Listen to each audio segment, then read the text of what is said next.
السلام علیکم ورحمۃ اللہ وبرکاتہ۔ اعوذ باللہ من الشیطان الرجیم، بسم اللہ الرحمن الرحیم۔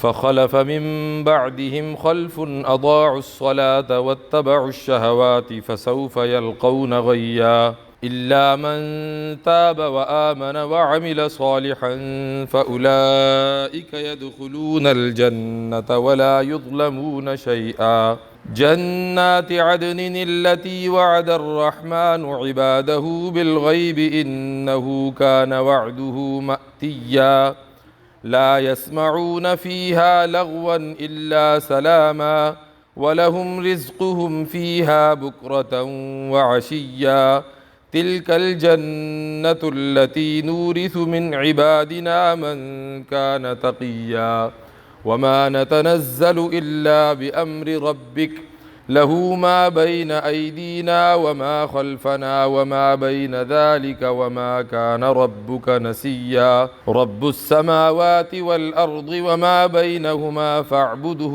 واصطبر لعبادته هل تعلم له سميا ويقول الإنسان أإذا ما مت لسوف أخرج حيا أولا يذكر الإنسان أنا خلقناه من قبل ولم يك شيئا فوربك لنحشرنهم والشياطين ثم لنحضرنهم حول جهنم جثيا ثم لننزعن من كل شيعة أيهم أشد على الرحمن عتيا ثم لنحن أعلم بالذين هم أولى بها صليا وإن منكم إلا واردها كان على ربك حتما مقضيا ثم ننجي الذين اتقوا ونذر الظالمين فيها جثيا وإذا تتلى عليهم آياتنا بينات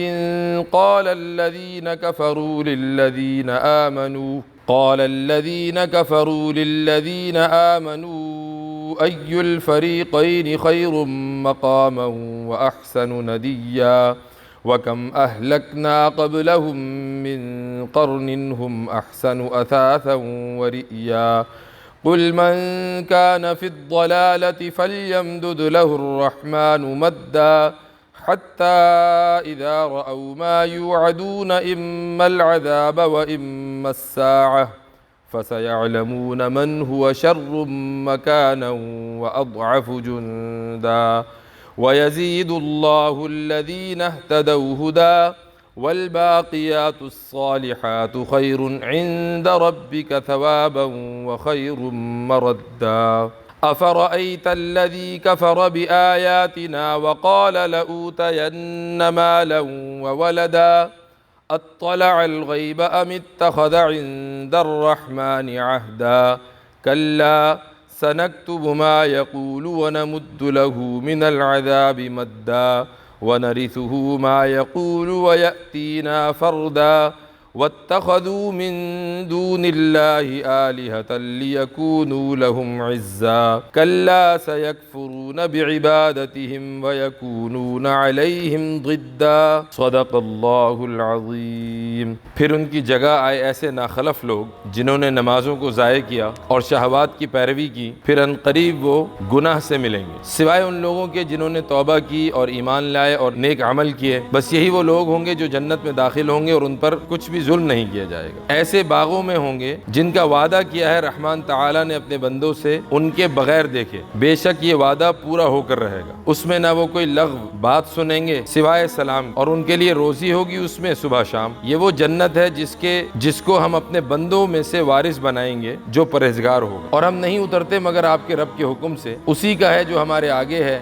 اور جو ہمارے پیچھے ہے اور جو اس کے درمیان میں ہے، اور آپ کا رب بھولنے والا نہیں ہے۔ آسمانوں اور زمین کا پروردگار اور جو بھی کچھ ان کے درمیان میں ہے، بس آپ اسی کی بندگی کریں اور قائم رہیں اس کی بندگی پر۔ کیا آپ کسی کو جانتے ہیں اس کا ہم نام؟ اور انسان کہتا ہے کہ کیا جب میں مر جاؤں گا تو پھر کیا دوبارہ زندہ کر کے نکالا جاؤں گا؟ کیا انسان کو یاد نہیں کہ ہم نے اس کو پیدا کیا اس سے پہلے جب وہ کچھ نہ تھا؟ سو قسم ہے آپ کے رب، ہم ان کو اور شیاطین کو ضرور بھی ضرور اکٹھا کر کے لائیں گے، پھر ہم انہیں ضرور بھی ضرور جہنم کے سامنے گھٹنوں کے بل حاضر کریں گے، پھر ہم جدا کریں گے ہر فرقے میں سے وہ لوگ جو رحمان تعالی پر زیادہ سخت اکڑ رکھتے تھے، پھر ہم کو خوب معلوم ہے وہ لوگ جو جہنم میں داخل ہونے کے زیادہ حقدار ہیں، اور تم میں سے ہر شخص اس پر ضرور پہنچے گا، یہ وعدہ ہو چکا لازم مقرر آپ کے رب پر۔ پھر ہم بچا لیں گے ان لوگوں کو جو متقی ہیں اور چھوڑ دیں گے گناہگاروں کو اس میں اوندھے گرے ہوئے۔ اور جب ان کے سامنے ہماری آیتیں سنائی جاتی ہیں تو کافر لوگ کہتے ہیں ایمان والوں سے، دونوں فرقوں میں سے کون بہتر ہے مکان کے اعتبار سے اور کس کی مجلس اچھی ہے؟ اور ہم ان سے پہلے کتنی ہی بستیوں کو ہلاک کر چکے ہیں جو ان سے زیادہ بہتر تھیں سامان کے اعتبار سے اور نمود کے اعتبار سے۔ آپ فرما دیجئے جو گمراہی میں بھٹکتا ہے رحمان تعالیٰ اس کو ڈھیل دے دیتے ہیں، اس میں لمبی ڈھیل، یہاں تک کہ جب وہ دیکھ لیں گے وہ چیز جس کا ان سے وعدہ کیا جاتا تھا، یا تو عذاب یا پھر قیامت، پھر عنقریب وہ جان لیں گے کون بدترین ہے جگہ کے اعتبار سے اور کون کمزور ہے لشکر کے اعتبار سے۔ اور اللہ تعالیٰ بڑھاتا ہے ہدایت والوں کو ہدایت میں، اور باقی رہنے والی نیکیاں ہیں آپ کے رب کے یہاں بہتر ثواب کے اعتبار سے اور لوٹنے کی جگہ بہتر ہونے کے اعتبار سے۔ کیا آپ نے نہیں دیکھا اس شخص کو جس نے ہماری آیتوں کا انکار کیا اور کہا مجھ کو مل کر رہے گا مال اور اولاد؟ کیا وہ غیب پر واقف ہو گیا ہے یا اس نے رحمان تعالیٰ کے یہاں کوئی عہد کر رکھا ہے؟ ہرگز نہیں۔ ان قریب ہم لکھ لیں گے وہ باتیں جو وہ کرتا ہے اور ہم اس کو عذاب میں بڑھاتے چلے جائیں گے، اور ہم لے لیں گے وہ جو وہ کہہ رہا ہے، اور وہ ہمارے پاس اکیلا آئے گا، اور انہوں نے اللہ کے علاوہ معبود ٹھہرا لیے تاکہ وہ ہوں ان کے مددگار، ہرگز نہیں۔ ان قریب وہ اب ان کی بندگی کا انکار کر دیں گے اور وہ ان کے مخالف ہو جائیں گے۔ الحمدللہ ثم الحمدللہ، اللہ سبحانہ وتعالی نے ہمیں سورہ مریم کے تقریباً اختتام کی توفیق عطا فرمائی، اللہ سبحانہ وتعالی قبول فرما لے، اور جو بھی اس میں ہم نے سنا اس پر ہمیں عمل کی توفیق عطا فرمائے، اس کو آگے بڑھانے کی تا حیات توفیق عطا فرمائے۔ واقعی میں قرآن پاک میں جو اخلاقیات کے اوپر جو باتیں کی گئی ہیں، پڑھ کر سن کر اندازہ ہوتا ہے کہ قرآن اور حدیث میں اخلاقیات کو جس انداز سے اللہ تعالیٰ نے اپنانے کی ترغیب دی ہے، اس کو تو سن کر پڑھ کر جی چاہتا ہے کہ واقعی اپنا لیا جائے۔ اتنے پیارے طریقے سے اللہ سبحانہ وتعالیٰ ترغیب دیتے ہیں اچھے اخلاق اپنانے کی اور برائیوں کو چھوڑنے کی، کہ بس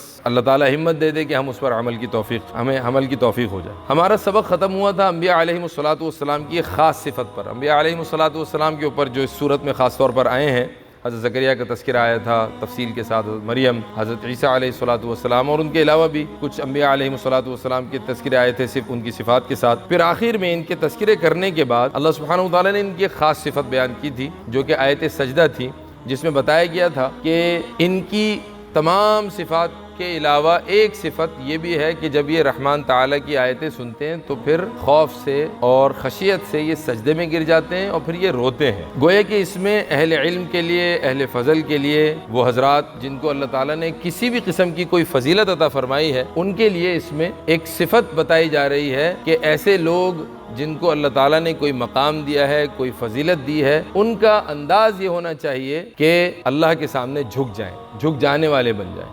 انبیاء علیہم الصلوۃ والسلام سے زیادہ اللہ تعالیٰ کی بڑائی کو کون سمجھ سکتا ہے؟ اور انسانوں میں علم کے اعتبار سے، عمل کے اعتبار سے، فضیلت کے اعتبار سے انبیاء علیہم الصلوۃ والسلام سے زیادہ بڑا اور کون ہو سکتا ہے؟ اللہ تعالیٰ کی بڑائی کو سمجھتے ہوئے انسانوں میں جو بڑے حضرات ہیں، جو فضیلت میں ان کا مقابلہ ہی کوئی نہیں ہے، تو ان کا جب یہ حال ہے تو پھر وہ حضرات جن کو اللہ تعالیٰ نے دنیا میں کسی بھی قسم کی فضیلت دی ہے، خاص طور پر اہل علم، وہ اپنے آپ کو نمازوں کے ساتھ جو ہے وہ جوڑنے کی جو ہے وہ کوشش کریں اور اس کے اوپر مستقل قائم رہیں۔ نماز ایک ایسی چیز ہے کہ اللہ تعالیٰ اور بندے کا رابطہ اس کے ذریعے سے مضبوط تر ہوتا ہے، پہلے تو جڑتا ہے اور پھر مضبوط تر ہوتا چلا جاتا ہے۔ انبیاء علیہم الصلوۃ والسلام کی صفت کو تذکرہ کرنے کے بعد اللہ تعالیٰ نے بعد میں آنے والوں کی برائی کا تذکرہ کیا کہ ان کے اندر برائی آئی کیسے۔ پہلا قدم جو اٹھایا گیا ہے، جو پہلی بات جو بتائی گئی ہے ان انبیاء علیہم الصلوۃ والسلام کی اقوام میں، نمازیں ان کے ہاں بھی تھی، حضرت آدم علیہ الصلوۃ والسلام کے اوپر بھی نماز فرض تھی، تمام انبیاء اور تمام انبیاء کی امتوں کے اوپر نمازیں تھیں، ٹھیک ہے۔ تو سب سے پہلا قدم جو اٹھایا بعد کی امتوں میں جس چیز سے بگاڑ پیدا ہوا وہ ہے نمازوں کا ضائع کرنا۔ یہاں پر آیت شروع ہوتی ہے فَخَلَفَ مِن بَعْدِهِمْ خَلْفٌ، ان کے بعد لوگ آئے ایسے جانشین بنے۔ خلف کہتے ہیں جانشین کو، اور خلفہ یہ فعل بھی ہے اور اسم بھی ہے۔ فعل اور اسم کا مطلب یہ کہ it's a verb as well it's a noun. اگر ورب لے لیں تو پھر جانشین ہوئے ان کے بعد ایسے ناخلف لوگ، ٹھیک ہے، یہ ورب ہو گیا۔ اور اگر اسم لے لیں تو پھر خلف جب فتحہ کے ساتھ آتا ہے، زبر کے ساتھ آتا ہے، تو اس کا مطلب ہوتا ہے ان کے بعد رہنے والے اچھے لوگ، اور خلف ہوتا ہے ناخلف۔ اردو میں ناخلف سمجھتے ہیں؟ بیکار قسم کے لوگ، وہ لوگ جو کام کو چلا نہیں سکے، جو اس کی پوری پابندی نہیں کر سکے جو ان کے ذمے میں جو بات لگائی گئی تھی۔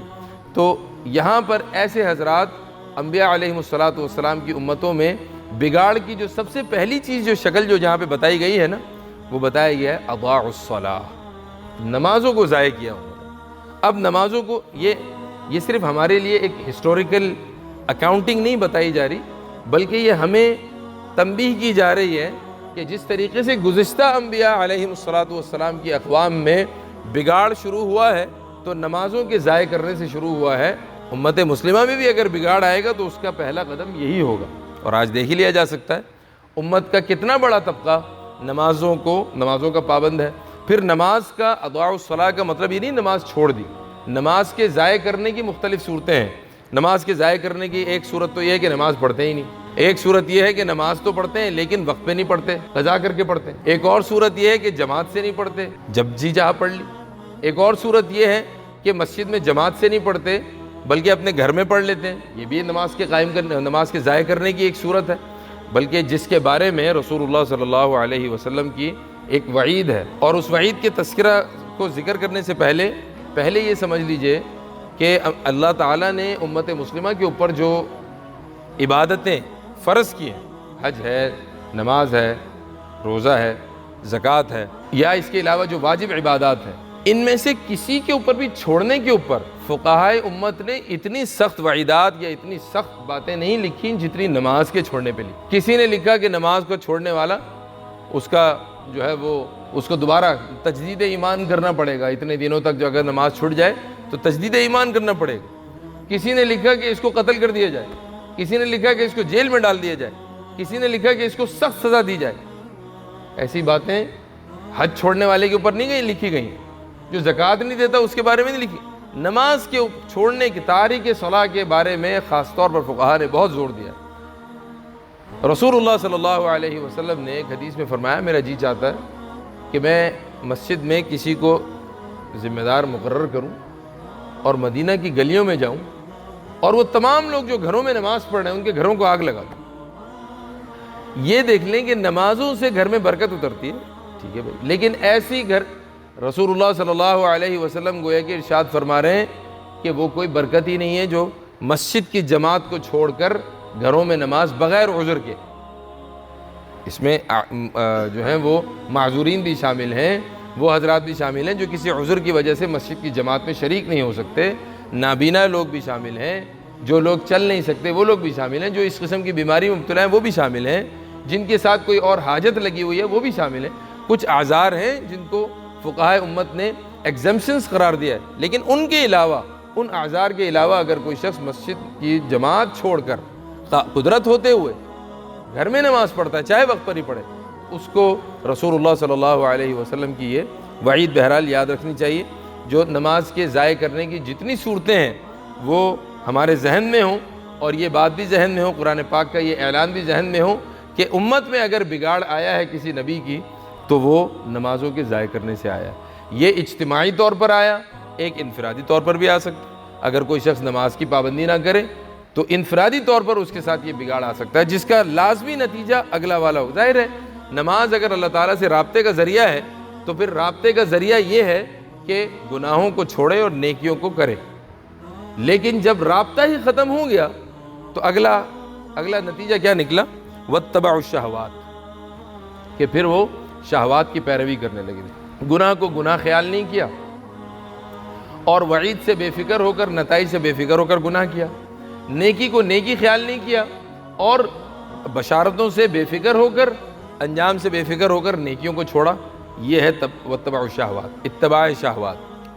ہر وہ برائی، انسان کا دل تو خواہشات کا سینٹر ہے، اس میں تو خواہشات آتی ہیں، بھائی میرے پاس اچھے کپڑے بھی ہوں، میرے پاس اچھی گاڑی بھی ہو، میرے پاس اچھا گھر بھی ہو، میری عزت بھی ہو، ہر چیز آتی ہے، ٹھیک ہے، لیکن اس کی لمٹس اللہ تعالیٰ نے مقرر کی ہیں کہ یہ خواہشات ہیں، ان کو اس طریقے سے اگر حاصل کر لیا جائے تو یہ جائز ہیں اور حلال ہیں، اور یہ والی خواہشات ہیں یہ حرام ہیں، اگر ان کو کسی بھی طریقے سے حاصل کیا جائے یہ حرام ہی رہیں گے۔ بہرحال نماز ضائع کرنے کا نتیجہ یہ ہوا کہ انسان کا رابطہ اللہ تعالیٰ سے ٹوٹا، جس کا نتیجہ یہ نکلا کہ پھر انسان نے اپنے نفس کو، اپنی خواہشات کو اپنا رب بنا لیا۔ افرأیت من اتخذ الہہ ہواہ، جس نے اپنی خواہشات، کیا آپ نے نہیں دیکھا اس شخص کو جس نے اپنی ہوا کو، اپنی خواہشات کو اپنا رب بنا لیا؟ بس وہ اب اس کی خواہشات اس کو بتاتی ہیں کہ کب کیا کرنا ہے اور کیسے کرنا ہے۔ ہر انسان انفرادی طور پر ان گناہوں سے بچے۔ ان کے بارے میں یہ بات بتائی گئی فسوف یلقون غیا، یہ یقیناً عنقریب یہ گناہ سے ملیں گے۔ غی کسی بھی تمام قسم کے شرور کو، برائیوں کو لفظ غی کہا جاتا ہے۔ اسی طرح غی جہنم کے کسی غار کا نام ہے جس میں جہنم کے جتنے عذاب ہیں وہ سب اس غار کے اندر ہوں۔ اللہ تعالیٰ ہماری اس قسم کی حال میں جانے سے ہماری حفاظت فرمائے۔ الا من تاب، آمین یا رب العالمین، الا من تاب وآمن وعمل صالحا فاولئک يدخلون الجنة ولا يظلمون شیئا، سوائے ان لوگوں کے جنہوں نے توبہ کر لی، ایمان لے کر آئے، نیک عمل کیے، پھر وہ جنت میں داخل ہوں گے اور ان پر کوئی ظلم نہیں کیا جائے گا، ایسی جنتوں میں ہمیشہ رہنے والے باغوں میں، ایسے جس کا رحمان تعالیٰ نے وعدہ کیا ہے۔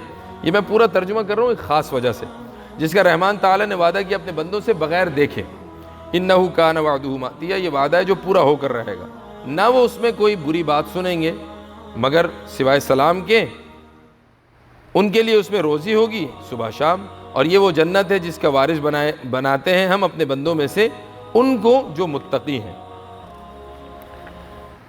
ادھر خاص بات یہ ہے کہ اللہ تعالیٰ نے نمازیں چھوڑنے والوں کے لیے، نمازیں ضائع کرنے والوں کے لیے اور اپنی شہوات کی پیروی کرنے والوں کے لیے بس ایک وعید سنائی، اس کو ایک لفظ تک محدود رکھا ہے، فسوف یلقون غیا، بات ختم ہو گئی۔ عنقریب وہ گناہ سے ملیں گے، اللہ تعالیٰ حفاظت فرمائے، عنقریب وہ عذاب سے ملیں گے، عنقریب جو ہے وہ جہنم کی کوئی وادی ہے اس میں داخل ہوں، بس یہاں تک آ کر بات ختم ہو گئی۔ آگے سے اللہ سبحانہ و تعالیٰ نے اس میں سے ایگزمپشن نکالی، یعنی نماز ضائع کرنے کے بعد، شہوات کی پیروی کرنے کے بعد کوئی آدمی یہ نہ سمجھے کہ میں تو اب نماز ضائع کر کے، شہوات کی پیروی کر کے اپنی زندگی کو تباہ برباد کر چکا ہوں، اب میرے لیے کوئی رستہ ہے ہی نہیں۔ جیسے کوئی آدمی برائی کر کے آئے، گھر میں کسی چھوٹے سے برائی ہو جائے، وہ واپس آ کر اپنے بڑے سے کہے کہ بھائی میں معذرت چاہتا ہوں، اور واقعی اس کو ندامت ہو، وہ وعدے کرے، تو پھر اس کی امی آئیں گی یا اس کے ابو آئیں گے، اس کے بڑے بھائی آئیں گے کہ چلو کوئی بات نہیں، اب ہو گیا، دیکھو آئندہ نہیں کرنا، بہت اچھا کیا تم نے یہ کام کر لیا، اگر یہ نہ کرتے تو یہ ہوتا، اب دیکھو اللہ تعالیٰ تم سے کتنا خوش ہوں گے، اب دیکھو تمہارے ابو تم سے کتنا خوش ہو جائیں گے، اب دیکھو تمہارے امتحان میں نمبر بھی اچھے آئیں گے۔ تو ایک گویا کہ بشارتوں کا سلسلہ شروع ہو جاتا ہے۔ تو یہاں پر جو توبہ کرنے والے ہیں، اعمال صالحہ، نیک ایمان لا کر اعمال صالحہ کرنے والے ہیں، اللہ تعالیٰ نے بس یہ نہیں بتایا کہ فاولئک یدخلون الجنہ، بات ختم ہو گئی، اوپر بتایا گناہ کرنے والوں کے لیے تو یلقون غیا، وہ لوگ تو غی میں داخل ہوں گے۔ یہاں پر بات یہ کہہ کے ختم نہیں کی کہ یدخلون الجنہ، بلکہ بتایا کہ جنت میں داخل ہوں گے، ان پر کسی قسم کا کوئی ظلم نہیں کیا جائے گا۔ کیا مطلب کوئی ظلم نہیں کیا جائے گا؟ جو پرانی باتیں ہوئی تھیں سب ختم۔ التائب من الذنب کمن لا ذنب لہ، توبہ کرنے والا گناہ سے ایسا ہے جیسے اس نے گناہ کیا ہی نہیں۔ البتہ اس میں اتنا خیال رکھنے کی ضرورت ہے کہ توبہ کی قبول ہونے کی شرائط ہے۔ اگر وہ حقوق اللہ ہیں یا حقوق العباد ہیں، اگر حقوق اللہ ہیں تو 3 شرائط ہیں، یہ کہ اس گناہ کو چھوڑے جس میں مبتلا ہے، نماز نہیں پڑھتا تو نماز پڑھنے کی پابندی شروع کرے، اور جو کام اب تک کیا ہے اس کے اوپر نادم ہو اور آئندہ نہ کرنے کا عزم کرے۔ یہ حقوق اللہ سے متعلق 3 شرائط بتائی ہیں علماء کرام نے۔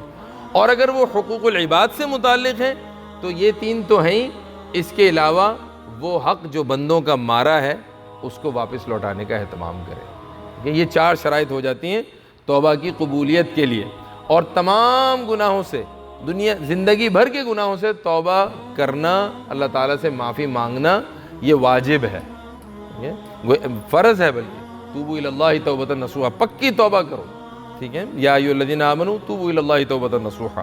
تو اس میں جو ہے وہ التائب من الذنب کمن لا ذنب لہ، یہ حدیث ہم ذہن میں رکھیں، اور یہ پھر یہ جو بشارتیں ملی ہیں کہ جنت میں داخل ہوں گے، ان کے اوپر کسی قسم کا کوئی ظلم نہیں کیا جائے گا، ایسے باغ ہوں گے جن کا رحمان تعالیٰ نے وعدہ کیا ہے، اللہ تعالیٰ نے بغیر دکھائے، ہم جانتے نہیں ہیں ایسی کیا جنت ہے، نہ ہم نے دیکھی، ہم تو صرف جو قرآن پاک میں ہمیں بتایا گیا اس کی ہمارے پاس اس کے علاوہ ڈسکرپشن کے علاوہ اور کوئی ڈسکرپشن نہیں ہے۔ یہ ایسا وعدہ ہے جو پورا ہو کر رہے گا۔ پھر آگے جنت کی ایک خاص نعمت کا تذکرہ کیا گیا ہے۔ دنیا میں ایک بڑا عذاب، ایک بڑی اذیت جو ہے نا، وہ ہے لوگوں کی باتیں سننا، اور خاص طور پر وہ باتیں جو آپ کو کسی تکلیف میں، ذہنی تکلیف میں مبتلا کریں، چاہے وہ آپ سے اظہار ہمدردی کر رہے ہوں، لیکن ایک درجے میں وہ تکلیف پہنچتی ہی ہے، اس اظہار ہمدردی میں بھی تکلیف ہی پہنچتی ہے۔ جنت کی ایک خاص نعمت کا یہاں پہ تذکرہ کیا گیا ہے کہ جنت میں ایسا کوئی بات نہیں ہوگی جس سے کسی بھی انسان کو کسی بھی قسم کی تکلیف پہنچے۔ اس کے علاوہ لغو کیا، اصل لغو کی تعریف سمجھ لیں نا، لغو ہے کیا چیز؟ لغو کا مطلب اگر اردو میں پوچھا جائے تو لغو کہتے ہیں بیکار بات۔ اب اگر صرف یہاں پر بیکار بات کا ترجمہ کیا جائے تو پھر تو بیکار باتیں وہ ہیں جن سے میرا اور آپ کا وقت ضائع ہوگا۔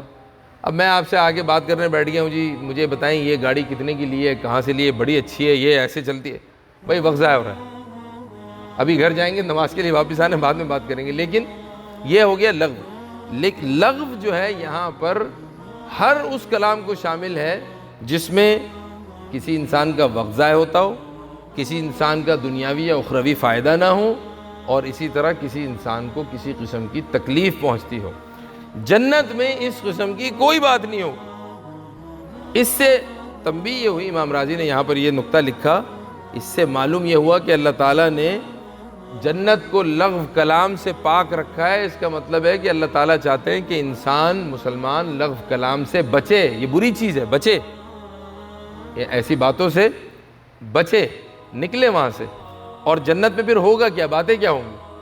ہمیں غیبت کرنے میں بڑا مزہ آتا ہے، ایک دوسرے کے متعلق باتیں کرنے میں بڑا مزہ آتا ہے، گھنٹوں گھنٹوں بات کر لیں گے، ٹائم ضائع نہیں ہوتا، ٹھیک ہے؟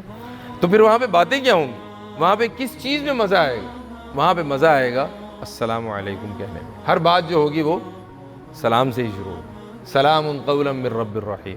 کبھی تو اللہ تعالیٰ کا سلام آئے گا، کبھی فرشتوں کا سلام آئے گا، کبھی مسلمان ایک دوسرے کو سلام کرتے رہیں گے، ہر چیز وہاں پہ سلام ہی سلام۔ یہ لفظ السلام علیکم جو ہے نا، اس کا مزہ جنت ہی میں آئے گا۔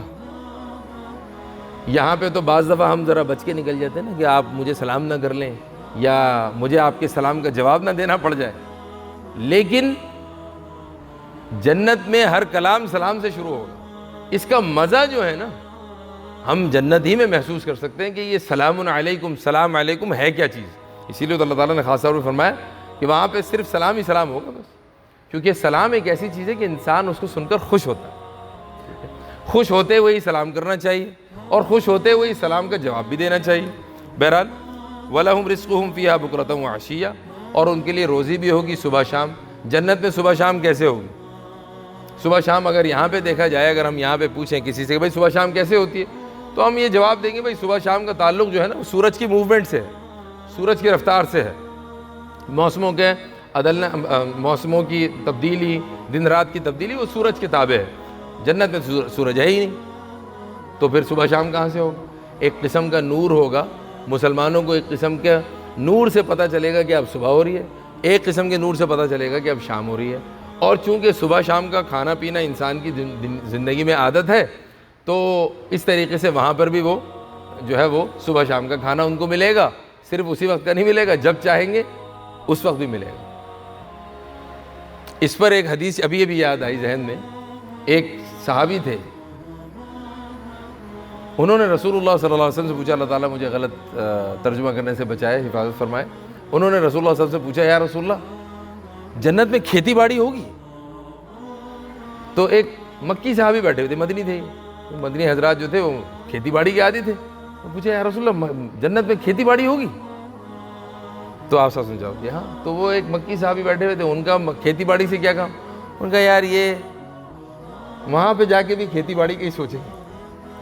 تو تلک الجنت التی نورث من عبادنا, یہ جنت ہے جس کا وارث ہم بنائیں گے اپنے بندوں میں سے ان لوگوں کو جو متقی ہوں. آگے سے ایک نیا کلام شروع ہوا, یہ بات تو ختم ہو گئی. اس کے شان نزول میں بخاری شریف کی ایک حدیث نقل کی جاتی ہے کہ رسول اللہ صلی اللہ علیہ وسلم کے پاس کو جب حضرت جبرائیل علیہ السلام جب بہت زیادہ آنے شروع ہو گئے تو رسول اللہ صلی اللہ علیہ وسلم کو حضرت جبرائیل علیہ السلام کی آمد کا ایک شوق پیدا ہو گیا. ظاہر ہے محبوب خدا کو محبوب کی بات سننے کا, حبیب کی بات سننے کا شوق ہو رہا ہے, اور بیچ میں قاصد ہیں حضرت جبرائیل علیہ السلام, تو حضرت جبرائیل علیہ السلام سے محبت ہو رہی ہے. ٹھیک ہے, تو پوچھا, ایک دفعہ پوچھا جبرائیل آپ میرے پاس زیادہ مرتبہ نہیں آ سکتے, جتنا مرتبہ آتے ہیں آپ اور زیادہ آئیں. یعنی شوق ظاہر کیا. یہ رسول اللہ صلی اللہ علیہ وسلم کا اظہار محبت. کہاں تو یہ حال تھا کہ جب پہلی مرتبہ وحی لے کر آئے تھے تو واپس گئے تو ڈرتے ہوئے گئے, کانپتے ہوئے گئے, میں ہلاک ہو گیا, زملونی مجھے چادر اڑا دو, ٹھیک ہے, دثرونی مجھے جو ہے وہ مجھے چادر میں لپیٹ دو. کہاں تو یہ حال تھا کہ گھبراہٹ طاری ہو گئی تھی حضرت جبرائیل علیہ السلام کے آنے سے, اور اب یہ حال ہے کہ اب پوچھ رہے ہیں جبرائیل آپ ذرا زیادہ مرتبہ نہیں آ سکتے.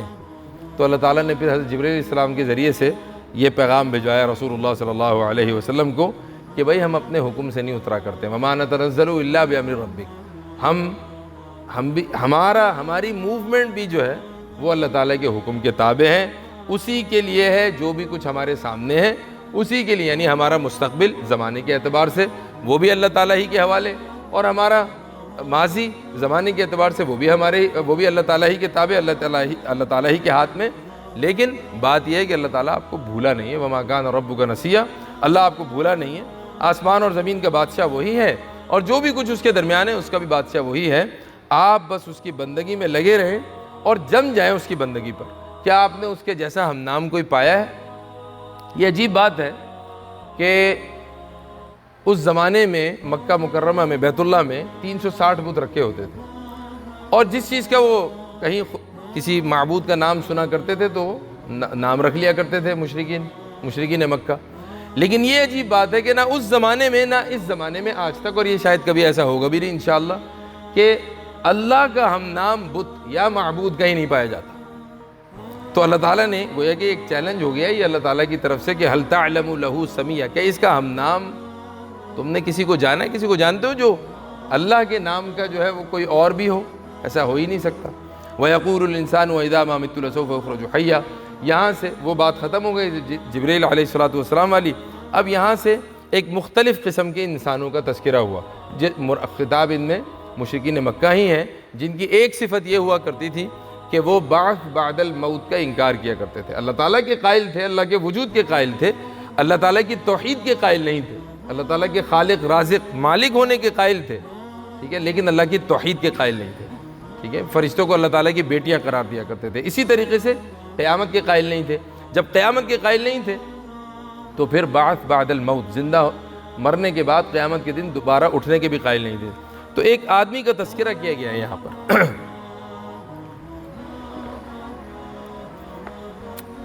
وہ کہتا ہے کہ کیا میں حیرت سے پوچھ رہا ہے کیا میں مر جاؤں گا تو کیا دوبارہ زندہ کر کے اٹھایا جاؤں گا؟ تو اللہ تعالیٰ نے ایک عقلی دلیل کے ذریعے سے بتایا. کیا یہ بھول گیا؟ ہم نے اس کو جب نہیں بنایا تھا جب یہ کچھ بھی نہیں تھا. اولا یذکر الانسان انا خلقناه من قبل, پہلے یہ کچھ بھی نہیں تھا, ایک نطفہ تھا, بلکہ نطفہ بھی نہیں تھا. اس نطفے سے کیا بنا؟ کوئی آدمی سوچ سکتا ہے کہ نطفے سے ایک اتنا خوبصورت جیتا جاگتا مرد یا عورت بن جائے کسی انسان؟ تو اللہ تعالیٰ نے اس ذریعے سے یاد دلایا عقلی دلیل دے کر, اور پھر بات بھی یاد دلائی کہ اگر یہ انکار کرتا ہے تو آپ کے رب کی قسم ہم ان کو اور ان کے جیسے شیطانوں کو سب کو جہنم, جو بھی منکرین ہیں, منکرین توحید, منکرین قیامت, ان سب کو ہم قیامت کے دن اکٹھا کر کے لے کر آئیں گے, اور پھر ہم ان سب کو ایک ایک کر کے نکالیں گے. دنیا تو اللہ تعالیٰ نے ایسی بنائی ہے کہ یہاں پر خیر اور شر ملا ہوا ہے, فاسق فاجر صالح, ایمان والا بغیر ایمان والا, کمزور ایمان, سب مل جل کے رہتے ہیں. کسی کو کسی کے بارے میں کچھ نہیں معلوم. اگر ہم اکٹھے کسی جگہ جمع ہو جائیں تو ہمیں نہیں معلوم کہ کون نیک ہے کون بد ہے, ہمیں نہیں معلوم کہ کون کافر ہے, الا کہ کوئی ظاہری علامت ہو. ورنہ ہمارے پاس کوئی ذریعہ نہیں ہے۔ قیامت کے دن اللہ تعالیٰ سسٹم ایسا بنا دیں گے کہ یہ جماعت ادھر اور وہ جماعت ادھر، اسی کا تذکرہ یہاں پر آ رہا ہے کہ قیامت کے دن ہر جماعت میں سے اللہ تعالیٰ ایسے لوگوں کو نکالیں گے جو رحمان تعالیٰ پر زیادہ نافرمان بنے ہوئے تھے، اور اللہ تعالیٰ زیادہ بہتر جانتے ہیں کہ کون اس میں داخل ہونے کے زیادہ حقدار ہیں۔ پھر آگے ایک اور بات آتی ہے وَإِن مِّنكُمْ إِلَّا وَارِدُهَا، کہ تم میں سے ہر ایک جہنم کے اوپر آئے گا۔ ہر ایک جہنم کے اوپر آئے گا کہ کیا مطلب؟ انبیاء علیہ الصلوۃ بھی آئیں گے، صلحاء بھی آئیں گے، کفار بھی آئیں گے، ایمان والے بھی آئیں گے، سب لوگ آئیں گے۔ لیکن جہنم کے اوپر آنا تو اس کا مطلب کیا ہوا؟ اس کے فقہاء نے یہاں پر دو باتیں لکھی ہیں، دو جو ہے وہ قول لکھے ہیں۔ ایک تو یہ فرمایا کہ یہاں پر وارد ہونے کا مطلب دخول جہنم نہیں ہے، عبور ہے، پار کرنا ہے، کہ آئیں گے تو پل صراط پر سے آئیں گے تو لیکن کراس کر جائیں گے، فوری طور پر کراس کر جائیں گے مسلمان اور انبیاء اور صلحاء۔ ٹھیک ہے؟ اسی طریقے سے دوسرا قول اس بارے میں یہ ہے کہ اگر ورود سے وارد سے مراد دخول بھی لیا جائے تو اللہ سبحانہ وتعالیٰ جہنم کی آگ کو ان لوگوں کے لیے ٹھنڈا بنا دیں گے، پھر ان کو نکال کر آگے لے جائیں گے۔ البتہ کفار کے لیے، نافرمان لوگوں کے لیے جہنم کی آگ اپنی اصلی شکل پر باقی رہے گی۔ کان علی ربک حتما مقضیہ، یہ فیصلہ ہے جو مقرر ہو چکا ہے، لازم ہو چکا ہے آپ کے رب کے اوپر۔ پھر ہم جہنم کی آگ سے بچا لیں گے متقیوں کو، اور ظالموں کو اس میں اوندے منہ پڑا چھوڑ دیں گے۔ آگے سے کفار کے ایک مغالطے کا تذکرہ آتا ہے۔ کوشش تو میری یہ ہے کہ سورت کے 5-6 آیتیں رہ جائیں گی، وہ ہم کوشش کر کے ختم کر لیتے ہیں انشاءاللہ سورت۔ آگے سے کفار کے ایک مغالطے کا جو ہے وہ یہاں پہ تذکرہ کیا ہے، لیکن یہ ایک ایسا مغالطہ ہے جو کسی مسلمان کو بھی پیش آ سکتا ہے۔ وہ مغالطہ کیا ہے؟ وہ غلطی کیا ہے؟ سوچنے کی غلطی۔ مغالطہ سمجھتے ہیں؟ مغالطہ کہتے ہیں when you misunderstand something by looking at the apparent situation you take the wrong meaning out، اس کو کہتے ہیں مغالطہ۔ بھائی مغالطہ ہو گیا۔ تو مغالطہ یہاں پہ کیا ہے کہ کفار جب جنت کی باتیں سنا کرتے تھے کہ جنت میں یہ لوگ جائیں گے، تو ان کے ذہن میں یہ خیال آتا تھا کہ یار یہ تو ہم سے چھپتے پھر رہے ہیں، مکہ کے پہاڑ کی گھاٹیوں میں یہ ہم سے چھپے ہوئے ہیں، تو قیامت کے دن یہ کیا چھلانگ لگا کے چلے جائیں گے جنت کے اندر؟ مالدار تو ہم ہیں، اللہ تعالیٰ نے کرم تو ہمارے اوپر کیا ہوا ہے، جو باتیں یہ کر رہے ہیں، عزت ہونا وہ ہمارے پاس ہے، مال ہونا وہ ہمارے پاس ہے، گھر ہیں وہ ہمارے پاس، جنت کے عالیشان مکانوں کا تذکرہ یہ کرتے ہیں، عالیشان مکان ہمارے پاس ہے، ان کے پاس فقیروں کے پاس ہے کیا؟ یہ وہ خیال ہے جو کبھی زندگی میں کسی موڑ پر ہم نے کسی مسلمان سے بھی سنا ہوگا کہ یار یہ مولویوں کو ملتا کیا ہے، یہ کریں گے کیا؟ ان کو دیکھو، یہ ان کے اوپر اللہ تعالیٰ کا فضل ہوا ہوا، یہ کیسے، یہ ایسے، ہمیں مسلمان ممالک کو ایسا مالدار ہونا چاہیے، ان کے اوپر اللہ تعالیٰ کا فضل۔ یہ بات، یہ کفار کا یہاں پہ مغالطہ نقل کیا گیا، یہ وہی چیز ہے۔ یہ سوال کیا کرتے تھے ای الفریقین خیر مقاما واحسن ندیا، یار تم عجیب بات کر رہے ہو، فقیر بنے ہوئے ہو، کھانے پینے کے لیے تمہارے پاس ہے نہیں، جس وقت ہم تمہیں چاہیں گلے میں رسی ڈال کے تمہیں مکہ کے پہاڑوں کے اوپر کھینچتے پھریں، ریگستانوں میں کھینچتے پھریں، ٹھیک ہے، تمہارے پاس نہ بچنے کی کوئی جگہ ہے نہ چھپنے کی جگہ ہے، اور کہتے ہو کہ کیا کہتے ہیں جنت میں جو نا ہم زیادہ ہوں گے اور ہمارے پاس ایسے ایسے عالیشان گھر ہوں گے۔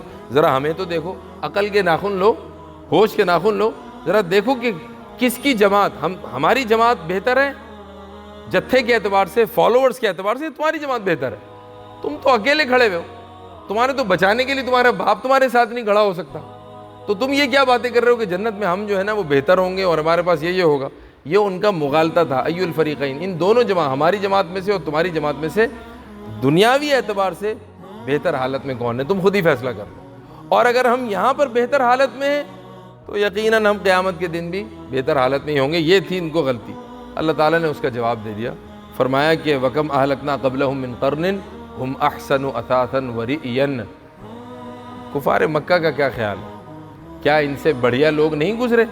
کیا قوم صالح کے انہوں نے مدائن صالح کے محلات نہیں دیکھیں؟ یہ تو جھگیوں میں رہنے والے ہیں، مشرکین مکہ رہتے کسی جھگیوں میں تو رہتے تھے، ٹھیک ہے۔ اگر دیکھا جائے تو مدائن صالح دیکھ لیں، کیسے شاندار پہاڑوں کے اندر انہوں نے محل بنائے ہوئے ہیں۔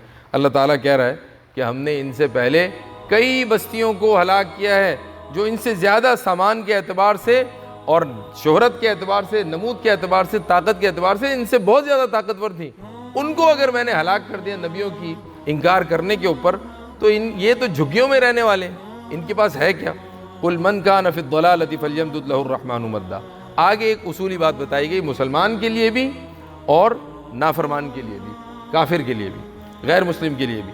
جو شخص گمراہی میں ہوتا ہے نا، اللہ تعالیٰ اس کو گمراہی میں بھٹکنے دیتے، کیونکہ اللہ تعالیٰ سے رشتہ ٹوٹا ہوا ہے نا، تعلق ٹوٹا ہوا ہے۔ تو جب تعلق ٹوٹا ہوا ہے تو پھر وہ ٹوٹا ہی رہتا ہے تعلق، الا یہ کہ وہ بندہ توبہ کر لے، ٹھیک ہے۔ اللہ تعالیٰ ایسے شخص کے بارے میں فرماتے ہیں کہ اس شخص کو اللہ سبحانہ و تعالیٰ ڈھیل دیتے رہتے ہیں، یہ سمجھتے ہیں کہ میرے مزے آ رہے ہیں، اللہ تعالیٰ نے میرے اوپر بڑا کرم کیا ہوا، اور پھر قیامت کے دن یہ لوگ ایسے بری حالت میں، ایسی بری جگہ کے اعتبار سے اور انتہائی کمزور ہونے کی حالت، یہ سمجھ رہے ہیں کہ ان کے ساتھ بہت سارے فالوورز ہیں، ان کا جتھا بڑا ہے، ان کی فوج بڑی ہے، ان کا ملک کا رقبہ بڑا ہے، سب بیکار ہے۔ قیامت کے دن یہ بدترین حالت میں آئیں گے، شر مکانا و اضعف جندن کی حالت میں آئیں گے، یعنی بدترین جگہ کے اعتبار سے بدترین حالت میں، اور لشکر کے جتھے کے فالوورز کے اعتبار سے بدترین حالت میں آئیں گے۔ اور مسلمان کے لیے اللہ تعالیٰ نے کیا قاعدہ بنایا ہوا ہے؟ جو شخص راہ پر ہے اللہ تعالیٰ اس کو ہدایت میں بڑھاتے رہتے ہیں۔ وَيَزِيدُ اللَّهُ الَّذِينَ اهْتَدَوْا هُدًى، اللہ تعالیٰ اس کو ہدایت میں بڑھاتے رہتے ہیں۔ ہر نیک کام کو بڑے شوق سے کرتا ہے، جہاں اس کو نیکی کا موقع ملتا ہے فوراً لپک کر نیکی کرنے کی کوشش کرتا ہے۔ وَالْبَاقِيَاتُ الصَّالِحَاتُ خَيْرٌ عِندَ رَبِّكَ ثَوَابًا وَخَيْرٌ مَرَدًّا، اور ثواب کے اعتبار سے بھی نیک کام جو ہے وہ زیادہ بہتر ہے، اور لوٹنے کے اعتبار سے بھی نیک کام جو ہیں وہ زیادہ ہی بہتر ہے۔ أَفَرَأَيْتَ الَّذِي كَفَرَ بِآيَاتِنَا وَقَالَ لَأُوتَيَنَّ مَالًا وَوَلَدًا۔ ایک شخص تھا، بخاری شریف میں روایت ہے کہ حضرت خباب بن ارت رضی اللہ تعالی عنہ کا کچھ قرض جو تھا وہ عاص بن وائل کے ذمے میں تھا۔ یہ ان کے پاس پیسے مانگنے کے لیے گئے حضرت خباب بن ارت، بڑی تکلیفیں اٹھائیں انہوں نے خباب بن ارت نے۔ ان کی کمر کے اوپر جو ہے نا وہ ایسے نشان ہوا کرتے تھے چربی کے پگھلنے کے، تو کسی نے ان سے پوچھا یہ نشان کیسے پڑے؟ تو کہہ رہے ہیں مکے میں جب مجھے سزا دیا کرتے تھے تو گرم سلاخیں میری کمر کے اوپر رکھ کر اس کے اوپر پتھر رکھ دیا کرتے تھے، اس سے میرے جسم کی چربی پگھل جاتی۔ تو فرماتے ہیں کہ میں تقاضا کرنے کے لیے ان کے پاس گیا، تو اس نے کہا میں تمہارا قرض اس وقت تک واپس نہیں کروں گا جب تک کہ تم محمد کا انکار نہ کر دو۔ تو انہوں نے جواب دیا بھائی میں جب تک یہ کام نہیں کر سکتا جب تک تم مر کر زندہ نہ ہو جاؤ۔ یہ ممکن ہی نہیں ہے، مر کر زندہ کون ہوگا سوائے قیامت کے؟ یعنی اگر میں یہ کام انہوں نے کہا کہ میں یہ کام نہیں کر سکتا جب تک کہ تم مرو پھر زندہ ہو جاؤ، یعنی قیامت کے دن۔ تو اس نے عاص بن وائل نے کہا اچھا میں مر کر پھر زندہ ہوں گا، میرے پاس پھر مال ہوگا، جیسے ابھی ہے نا مال، یہ میرے پاس اس وقت بھی ہوگا، میں اس وقت تمہیں پیسے دے دوں گا، اس وقت آ جانا۔ یہ کہہ کہ دروازہ دکھا دیا۔ اس شخص کے بارے میں اللہ تعالیٰ نے فرمایا کہ یہ کہہ رہا ہے کہ مجھے ضرور بھی ضرور وہاں پر بھی مال ملے گا، تو کیا اس نے غیب کو دیکھا ہے یا اس نے مجھ سے کوئی وعدہ لیا ہوا ہے کہ میں اس کو دوں گا؟ یہ تو ہمارے پاس اکیلا آئے گا۔ اور بات یہ ہے یہ جو ابھی چہک رہا ہے نا بہت زیادہ اپنی حالت کے اوپر، اپنی طاقت کے اوپر، اس طاقت کے نشے میں یہ ڈوبا ہوا ہے، اصل بات یہ ہے کہ ہم نے اس کو ڈھیل دی۔ سنکتب ما یقول ونمد له من العذاب مدا، ہم یہ ساری باتیں لکھ رہے ہیں اور جو بھی کچھ یہ بول رہا ہے، یہ بک رہا ہے، ہم اس کو مزید عذاب میں جو ہے وہ ڈھیل دیتے جا رہے ہیں، اور جو بھی کچھ یہ کہہ رہا ہے وَنَرِثُهُ مَا يَقُولُ، جو بھی کچھ یہ کہہ رہا ہے اس کے وارث تو ہم بنیں گے، مال اور اولاد اس کے وارث تو ہم بنیں گے، یہ ہمارے پاس اکیلا آ جائے گا۔ آگے سے ایک اور بات شروع ہوتی ہے کہ ان لوگوں نے اللہ تعالیٰ کو چھوڑ کر معبود بنا لیے تاکہ وہ ان کے مددگار بن جائیں۔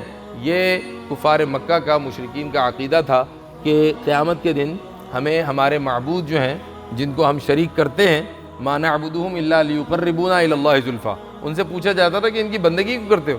تو کہتے ہیں ہم ان کی بندگی اس لیے کرتے ہیں کیونکہ یہ جو ہے وہ ہمیں اللہ کے قریب کریں گے۔ شرک ہے۔ تو اس کے بارے میں فرمایا اللہ تعالیٰ نے اس کی نفی کی کہ قیامت کے دن یہ معبود جن کی یہ توقع رکھے ہوئے ہیں، یہ تو سب سے پہلے آتے ہی ان کا انکار کر دیں گے کہ جھوٹو ہم نے تمہیں کہا تھا۔ اللہ تعالیٰ کے سامنے کوئی شخص یہ کہہ سکتا ہے کہ یا اللہ میں نے ان کو کہا تھا کہ میری بندگی کر؟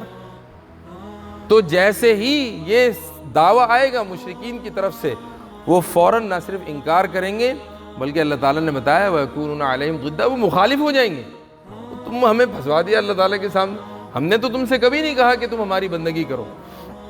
الم تر انا ارسلنا الشیاطین علی الکافرین تؤزهم عزا، کیا آپ نے نہیں دیکھا ایسے لوگوں کیا آپ نے نہیں دیکھا کہ ہم شیاطین کو چھوڑ دیتے ہیں کافروں کے اوپر جو ان کو مزید ابھارتے ہیں۔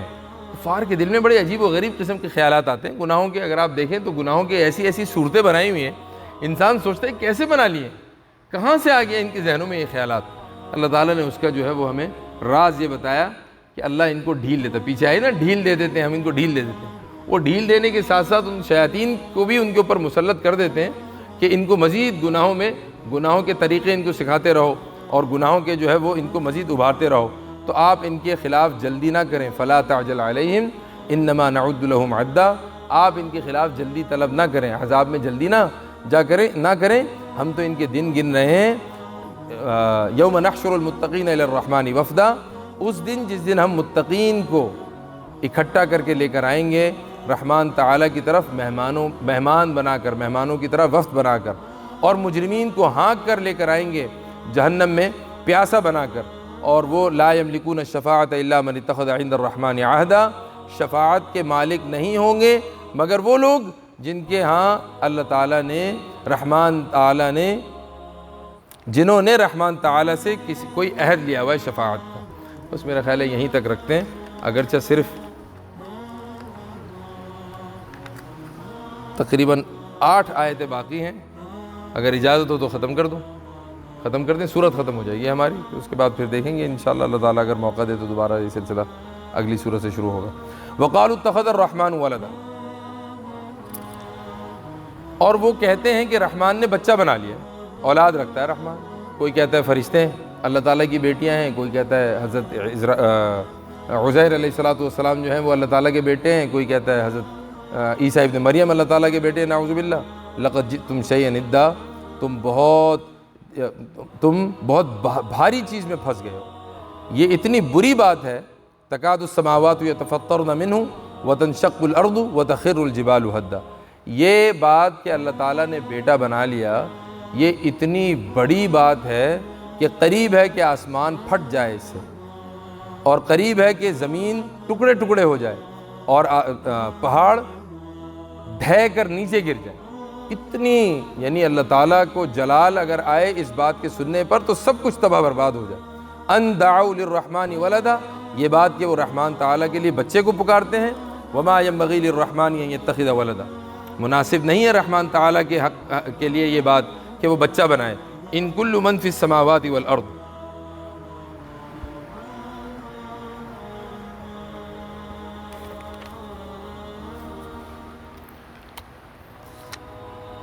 کوئی نہیں آسمان اور زمین میں مگر وہ رحمان تعالیٰ کے پاس بندہ بن کر آئے گا۔ لقد احصاهم وعدهم عدا، اللہ تعالیٰ نے ان کا شمار کر کے رکھا ہوا ہے بہت اچھی طرح۔ وَكُلُّهُمْ آتِيهِ يَوْمَ الْقِيَامَةِ فَرْدًا، اور یہ سب کے سب ان کے پاس آئیں گے قیامت کے دن اکیلے۔ إِنَّ الَّذِينَ آمَنُوا وَعَمِلُوا الصَّالِحَاتِ سَيَجْعَلُ لَهُمُ الرَّحْمَنُ وُدًّا، بے شک وہ لوگ جو ایمان لائے اور نیک عمل کرتے رہے، نیکیاں کی انہوں نے، اللہ تعالیٰ ان کے لیے، رحمان تعالیٰ ان کے لیے ود رکھ دیں گے۔ ود کہتے ہیں محبت کو، اسی سے نکلا ہے لفظ ودود، اللہ تعالیٰ کے ناموں میں سے ایک نام ہے ودود، تو اللہ تعالیٰ ان کے لیے محبت رکھ دیں گے۔ فَإِنَّمَا يَسَّرْنَاهُ بِلِسَانِكَ، تو ہم نے اس قرآن کو آپ کی زبان کے اوپر آسان کر دیا تاکہ آپ بشارت دیں اس کے ذریعے سے متقیوں کو اور اس کے ذریعے سے جھگڑالو لوگوں کو ڈرائیں۔ قوم لُدَّا وَكَمْ أَهْلَكْنَا قَبْلَهُم مِّن قَرْنٍ، اور ہم نے ان سے پہلے کتنی ہی بستیوں کو ہلاک کیا ہے، کیا آپ نے ان میں سے کسی کو سنا ہے، کسی کی آہٹ کو سنا ہے، یا ان کی بھنک بھی آپ نے سنی ہے؟ ان آیتوں کی تفسیر کوئی زیادہ تفصیل نہیں چاہتی، بس اتنی بات ہے آخر میں اس کا تذکرہ کر دیتے ہیں کہ یہ جو بات بتائی گئی کہ اللہ سبحانہ و تعالیٰ ایمان والوں کے لیے اور نیک عمل کرنے والوں کے لیے اللہ تعالیٰ محبت ان کے لیے رکھ دیتے ہیں، اس میں ایک حدیث بیان کی جاتی ہے کہ رسول اللہ صلی اللہ علیہ وسلم نے فرمایا کہ اللہ سبحانہ و تعالیٰ جب کسی بندے کو پسند فرماتے ہیں تو جبریل علیہ السلام سے کہتے ہیں کہ میں فلاں آدمی سے محبت کرتا ہوں، تم بھی ان سے محبت کرو۔ جبریل امین سارے آسمانوں میں اعلان کر دیتے ہیں اور سارے آسمان والے، سارے فرشتے وہ بھی اس سے محبت کرنے لگتے ہیں، پھر یہ محبت زمین پر نازل ہوتی ہے، تو زمین والے بھی سب اس محبوب خدا سے محبت کرنے لگتے ہیں۔ پھر فرمایا کہ قرآن کریم کی یہ آیت اس پر شاہد ہے، ان الذین آمنوا وعملوا الصالحات سیجعل لهم الرحمن ودا، جس کا ترجمہ یہ ہے کہ بے شک جو لوگ ایمان والے ہیں اور نیک عمل کرنے والے ہیں، اللہ سبحانہ و تعالی رحمان تعالی ان کے لیے محبت رکھ دیتے ہیں۔ پھر علماء میں سے کسی نے فرمایا کہ جو شخص اپنے پورے دل سے اللہ تعالیٰ کی طرف متوجہ ہو جاتا ہے تو اللہ تعالیٰ تمام اہل ایمان کے دل اس کی طرف متوجہ فرما دیتے ہیں۔ آگے اس میں حضرت ابراہیم علیہ السلام نے جب اپنی اہلیہ کو، حضرت ہاجرہ کو اور حضرت اسماعیل علیہ السلام کو مکہ کے خشک پہاڑوں میں چھوڑا، ریگستان میں چھوڑا، اللہ تعالیٰ کے حکم سے چھوڑا تھا، تو پھر ان کے لیے بھی یہی دعا مانگی تھی کہ فَاجْعَلْ أَفْئِدَةً مِّنَ النَّاسِ تَهْوِي إِلَيْهِمْ، یا اللہ میرے ان بے کس اہل و عیال کے لیے آپ کچھ لوگوں کے قلوب کو مائل اور متوجہ فرما دیں، اور اسی کا نتیجہ ہے کہ ہزاروں سال گزر چکے ہیں کہ مکہ اور اہل مکہ کی محبت ساری دنیا کے دلوں میں بھر دی گئی ہے، اور دنیا کے ہر گوشے سے بڑی بڑی محنت اور مشقت اٹھا کر اور عمر بھر کی کمائی خرچ کر کے لوگ پہنچتے رہتے ہیں، اور دنیا کے ہر گوشے کی چیزیں مکہ معظمہ کے بازار میں دستیاب ہوتی ہیں۔ یہاں سے یہ بات معلوم ہوئی کہ اللہ سبحانہ و تعالیٰ نے جس طریقے سے حضرت ابراہیم علیہ السلام کے اس قربانی کو قبول فرما کر اس دعا کو قبول کیا، جو شخص اس طریقے سے اللہ تعالیٰ کے احکام کی پابندی کر کے زندگی گزارے، اللہ تعالیٰ ان کے لیے بھی اسی قسم کی محبت انسانوں کے، مخلوق کے دلوں میں پیوست فرما دیتے ہیں۔ جزاکم اللہ خیر، زندگی رہی تو انشاءاللہ سورۃ طٰہٰ شروع کریں گے۔ جزاکم اللہ خیر۔